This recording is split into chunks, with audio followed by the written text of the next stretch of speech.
Welcome. Welcome to what is the first of hopefully a number of videos that we'll be posting about what we do here at the Spindle and the Anvil. I'm Sam.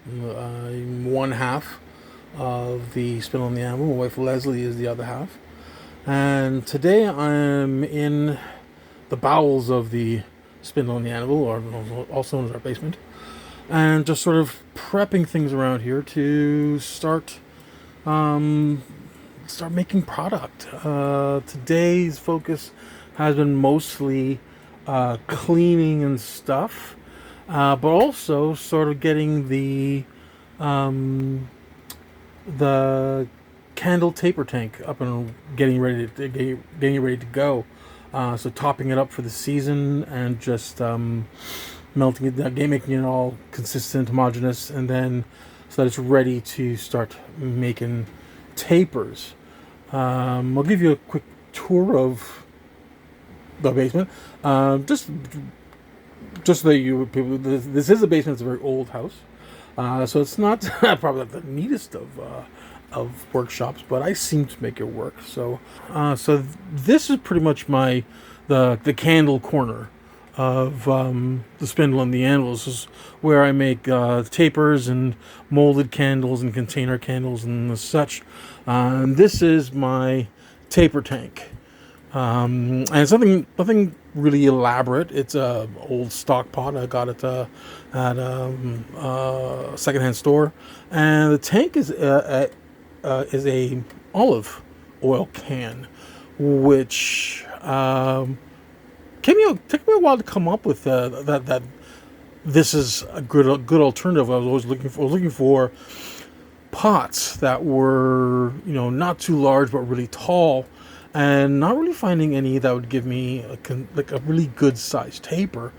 And then I came across this old oil can, and realized that in a double boil, like I set up here, this worked just fine. And it's good and tall. It gives me a nice depth for dipping, not like super long tapers, but good 8 to 10 inch tapers, and it's worked out really well.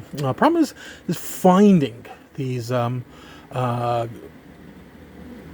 cans when they're empty, because I mean, like, my wife and I like olive oil in our cooking as much as anybody else, but going through a can like this takes an awful long time. So this was a chance find, and it worked out really well. So I'm basically keeping looking, my eyes open for any other empty cans to make more tanks. This one right now, today has been filled with the beeswax. So this has been going on for about 3 hours. So it was solid.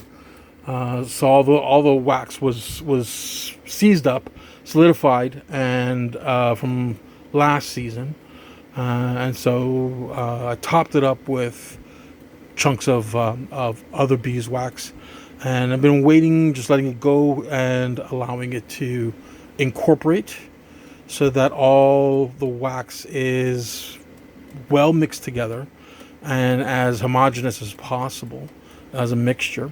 I use this particular setup for safety.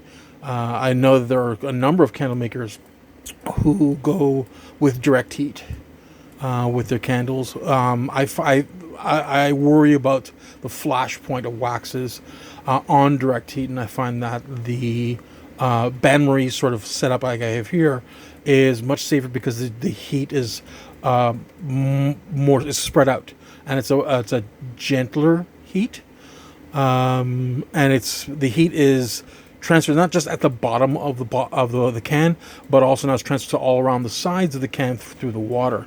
To keep the can off the bottom of the pot, it's also sitting on just an old wire trivet, just to give it that slight space between pot and can, so that the water can circulate freely. And I find it works really well. Right now, I'll take my handy dandy thermometer and take a reading Right now we're sitting at about 182 degrees Fahrenheit. So that's high temperatures for beeswax. And right now, I want to make sure that everything is melted all the way down to the bottom. So with my stick here, sorry about that, my stick here, I'm sort of feeling around, and it looks like I may have a few smaller pieces at the bottom. And really, I can't start dipping candles until the whole can is melted. Otherwise, as the candle grows on the wicks, it's going to hit things at the bottom. It may catch on something, so pull up a big lump, or it may make the dip too shallow. So it takes a long time to get it going. But then the rest of the time, it's always just playing around with temperatures. Make sure that you're in that sweet spot for wax, so that when you're dipping tapers, if it's too hot, what I end up happening is that all the wax that you want to gather up on your wick melts off in the tank, so you basically don't get anywhere. So you want it to be at a right temperature where it will gather on the wick and make consistent coats of wax on the candle. You can do a water dip in between wax dips to sort of quickly cool down the wax and let it solidify, and that can allow you to speed up. Because you're not waiting as long for each layer of wax to harden on the wick. And many professional wax houses will do that. Will do that with their dipped candles. They'll have water baths where they will dip their candles in between wax, especially the different color waxes would make that sort of like candy jawbreaker, sort of multicolor layer candles. And especially, and the bigger it gets, obviously, you want it to cool down faster, because the residual heat of the wax on the candle will make consistent layers cool down slower and slower and slower as the wax builds up more and more thermal mass. So for a very simple home setup, this has been very inexpensive. Obviously, the wax being the most expensive part of the whole investment, and but we make that back ourselves. So I'm looking forward to getting out the sleds there and dipping some tapers very soon, hopefully by this weekend, and then playing around with different container candles, which we use here down here. We have our containers of soy wax. So you use container wax, which is specifically formulated to work in some sort of a container, so it's relatively soft wax, and soy pillar wax, which is specifically formulated to be able to stand on its own without a container. So it's a firmer blend, which will allow you to, again, possibly, which shouldn't allow me to dip soy candles. So I'm going to be hopefully trying that this year as well. And as you see, look around, I'm not really what you would call a high-tech sort of candle maker. All my things are reused and recycled things. So cans for crucibles, for containers to wax different colors of wax, old peanut butter jars to hold things in, and such. I think my most high-tech thing actually is my handy-dandy new infrared thermometer, which I just got today, and really excited using that. That's kind of a lot of fun. Before, my setup had been this guy here, which is just a cooking thermometer set on a clip, which would allow me to sort of clip it onto the side of the tank and get a reading of wax temperatures as I went along.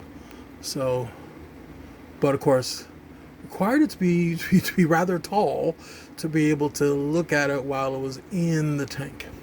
But it was worked rather well. But decided to go with something a little more high tech and instant sort of read, which also I will be using when I do when I'm in the forge, working on projects to get an idea of forge temperatures and things like that. So it's gonna be really handy to have around. So this is us. This is the Spindle and Anvil, and we're a small company. We're a small business. This is more of a, well, I probably say it's more of a hobby than a business. But it definitely has been a fun and interesting trip. Looking forward to doing more videos about other things, like stained glass making or jewelry. Working on stamped jewelry in other parts of my basement. But probably the next video is going to be actually making candles, dipping candles. So hopefully we do that in a couple of days. It's been a very slow start this year. We look at it, we have an old house, and our foundation leaks, so we have water in the basement. In the last couple of days, with all the rain we've been flooded out. We've had a lot of water in this basement, and it's taken a long time for it to dry out. So, been sort of chomping at the bit to get down here and start working on stuff. And basically, today has been the first day where it's been sort of dry enough, not totally dry. It's still kind of damp down here, but at least dry enough on the floor to be able to get in here and start fuddling about with things and get things prepared. So hopefully you'll come along for the ride and enjoy our videos, and we'll see you soon. And hopefully we'll see you when we're at any of the upcoming festivals in Hamilton. We are the Spindle and Anvil, and if you see us, come by and say hi, and maybe buy something. Have a good day. Bye.